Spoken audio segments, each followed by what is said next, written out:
Here with you, and as you can see, it's a beautiful day. It is at Lake D'Arbonne. We are at Lake D'Arbonne State Park. The Battle of D'Arbonne Landing is going to happen today. If you're out and about, 2 o'clock. The reenactors are going to reenact at 2, and it's free for the family. You got to pay to get in the park. That's fine. That's brought to you by the 31st Louisiana Infantry Sparrow Cadets. So I'm just doing a little check around. You can see we're literally at the camp, the encampment.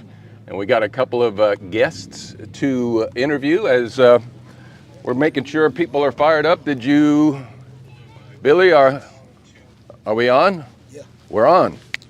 Have a seat there, gentlemen. Let's get to this thing. After you, my friend. I'll sit here. All right, so now I hear myself, and that sounds good. Now turn me down because I'm hearing myself 45 seconds later. And this is like Back to the Future and the Omega-13. I'm time traveling all at the same time. As literally I'm landing in, what year are we now, in 1863? 63. Yes. 63. Yes. All right. I've never done this before. This is awesome.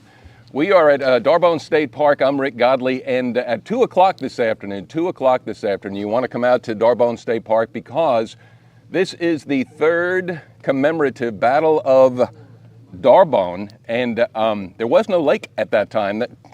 Is there a historian here? I mean, D'Arbonne was here before the lake, wasn't it? Yes. Because there was a battle of, you know about that? No. Oh. All right, so at 2 o'clock, you come on out. It's free to get in the park. To my left, I have the blue and the butternut, right? Isn't that butternut or butterscotch? Butternut. Butternut. Introduce yourselves. I'm Colonel Gary Stevens of the Trans-Mississippi Volunteer Infantry Battalion, also known as the TMVI. We have members from Louisiana and Texas. We portray both Confederate and Federal, and this weekend was our turn to portray the Federals. So you're dressed in the blue, Colonel Gary Stevens, from Jonesboro, Louisiana. Yes, sir. And how long have you been involved in the reenacting? 38 years. 38 years. We'll get back and revisit that genesis, if you will. Pass the microphone to your left there, Colonel, if you will. General Charles Tucker. Tell us more about General Charles Tucker. I'm with the Tishomingo Brigade, and we're located out of Mississippi, Louisiana, Tennessee, and Alabama. And I've been in the hobby since about 1997, and started in the ranks as a private and worked my way up to command of the brigade.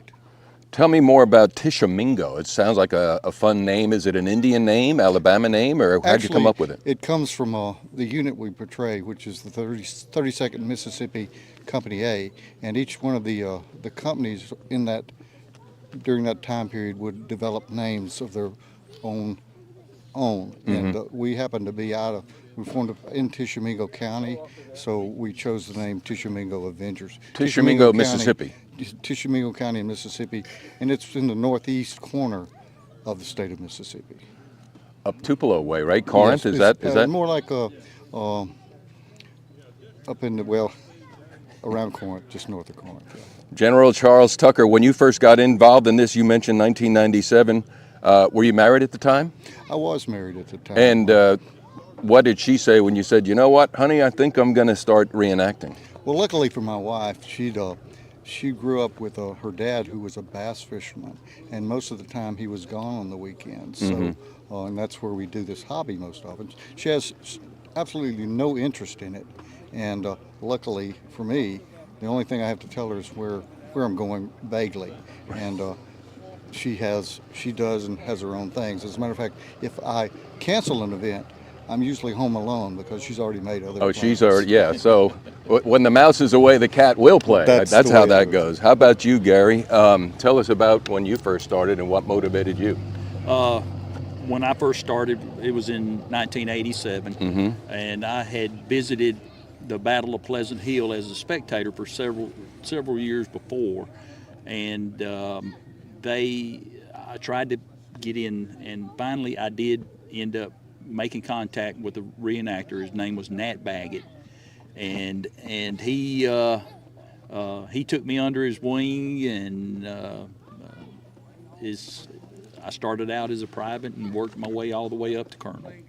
And how many battles have you been in, give or take, over 38 years? Out of 38 years, I guess somewhere around 3,800 or so. Probably about 10, at least 10, average 10 a year. Really? Yes. Wow. All right, so somebody's watching this now, somebody's going to watch it later, and obviously you're open for recruits, Yes. correct? How does one go about doing that? All they need to do is come up and let us know that they're interested. Most of the officers in my battalion and myself, we have extra gear. We have loaner gear, and we will put you out in the field. We'll drill you and school you just a little bit before the battle, and then we'll put you out. And if you like it, you're hooked. Obviously, huh? Yes. And I understand this is a nonprofit hobby. Right. Right. Okay. Right. We charge no. Honey, here comes the Amazon. we charge no kind of dues or anything like that. So that's for the Trans-Mississippi Volunteer Infantry. Battalion. What about the Tishomingo Brigade? How do people? It's mostly the same way. Okay. Everybody has loaner gear, and we always bring loaner gear to the events. So if you catch somebody that's interested, just come up to one of the commanders and say, "Hey, I'm interested in the hobby." If you don't make it during the war, we get your information and we'll contact you, and we have a list of different items you need as far as equipment and styles and things that we can send to you, and then basically a list of events that we're planning to be. But the easiest way is just come to an event, get there in the morning, and find you a unit, and we'll be happy to put you up and set you up as a unit. A lot of times, what I do is if we get a new man, I equip him and then let him carry the colors or be a runner to this so he wouldn't have a weapon, but it gives him the experience of being on the field and operating with the officers and the men. You know, one of the things too that Buckskin Billy and Brian McClure, y'all are set up on Friday, and that's a great opportunity for schools to come on out and walk amongst yourselves, right? I mean, is that how it's a standard operating procedure whenever you do a reenactment? That's true. That's a good way to do it. Also, when we're not out here in the field, a lot of times we have opportunities to go to different schools. I've been to several middle schools over the years and done a program just telling them about the soldier and how he lived and what he ate on and things like that. And get the kids interested and things like that. Right. Well, 2 p.m. this afternoon, it's D'Arbonne State Park. It's free to watch, but you pay to get into the park. And are we still looking good? Because we have a crasher. Somebody just walked onto the set, and it's almost I'm reminded of Lincoln a little bit, but he don't have the beard. Introduce yourself there. My name is Kevin Adkins, and I'm on the committee coordinating the Battle of D'Arbonne Landing. And I'm a captain of the 31st Louisiana Infantry Regiment of Reenactors. That's our Confederate impression. Today we're portraying the 4th Wisconsin Infantry Regiment as our federal impression, and I'm coordinating the Battle of D'Arbonne Landing. Where are you from? I'm from here, Farmerville, Louisiana, born and raised. Tell me more about the Battle of D'Arbonne Landing. Again, every day is school day. I love to learn new stuff. I didn't even know there was a Battle of D'Arbonne. I'm the director of the Lincoln Parish Museum. I'm not professing to know everything, but it's really neat to find out stuff that you didn't know, and that's what it's called history. So how did you find out, and tell us a little bit about it? Okay. There was no Battle of D'Arbonne Landing. This is a fictitious so I'm not battle. Real. I am not real. Okay. However, okay. There was Jayhawker activity here in Union Parish during the war between the states. Jayhawkers were basically scoundrels who were loyal to no one, who were outlaws who preyed upon the local population and stole and pillaged while men were all fighting the war.